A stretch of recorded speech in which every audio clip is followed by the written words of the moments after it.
আসসালামু আলাইকুম। এটা হচ্ছে একটা fire safety equipment, fire monitor. এটার রেঞ্জ হচ্ছে 55 মিটার।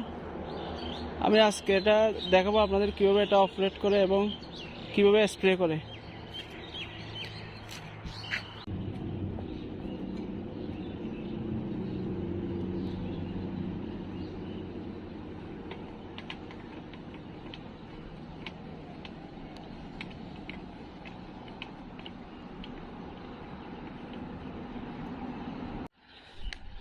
এটা হচ্ছে আমাদের ফায়ার পাম্প রুম। এখানে হচ্ছে আমাদের দুইটা ফায়ার পাম্প আছে, একটা হচ্ছে ডিজেল ইঞ্জিন, ডিজেলের উপর কাজ করে, আর একটা হচ্ছে ইলেকট্রিক্যাল। আজকে আমি আপনাদের দেখাবো এটা কিভাবে অপারেট করে। এখানে আমাদের চেক লিস্ট আছে, দৈনিক ডেইলি চেক লিস্ট। এখন আমি এটা অন করব। এটা হচ্ছে আমাদের 45 কিলোওয়াটের একটা পাম্প, এটা ইলেকট্রিক্যাল। আর এটা হচ্ছে আমাদের ডিজেল ইঞ্জিন। এটা হচ্ছে ডিজেলের উপর যখন বিদ্যুৎ থাকে না তখন এটা দিয়ে কাজ করে। আমি প্রথমে চেক করব এটা সব কিছু ওকে আছে কিনা।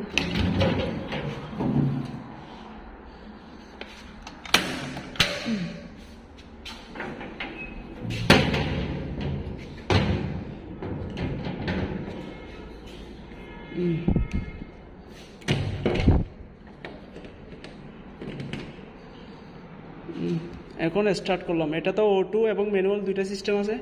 আমি এটা এখন ম্যানুয়ালে রান করব, যেহেতু আমি উপরে বাল্বটা খুলে রাখছি।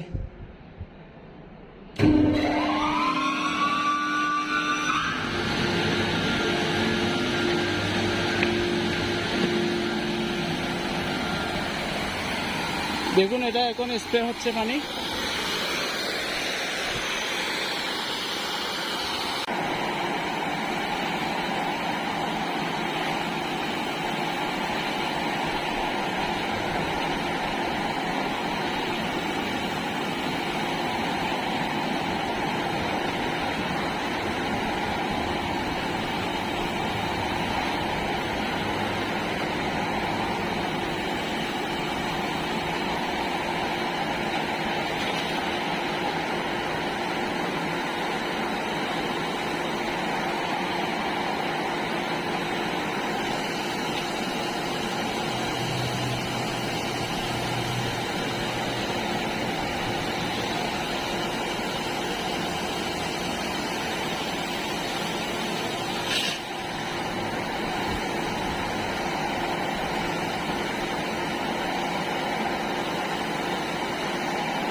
এখন দেখুন পানি দেওয়া শেষ, পুরো জায়গাটা বৃষ্টির মতো হয়ে গেছে, যেন মনে হচ্ছে এক আচমকা বৃষ্টি।